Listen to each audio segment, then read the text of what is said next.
ज्या गाडीची निर्धारित वेळ 10 तासाने 10 मिनिट उशिराने धावत आहे. या गाडी 2:30 प्लॅटफॉर्म क्रमांक 8 याची अपेक्षा आहे. प्रवाशांच्या असुविधेमुळे आम्ही भीती आहोत. यात्रा कृपया ध्यान दे. गाडी संख्या 1215 2 Shalimar Lokmanya Tilak terminus Samarasata superfast express 10 घंटे 10 मिनट विलंब से चल रही है.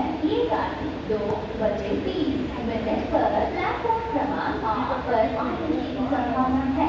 यात्रियों के असुविधा के लिए हमें खेद है. For the kind attention of passengers, train number 12152 Shalimar Lokmanya Tilak terminus Samarasata superfast express is running late by 10. However, 10 minutes is expected to arrive at 2. However, 30 minutes of platform number 8 is the passenger is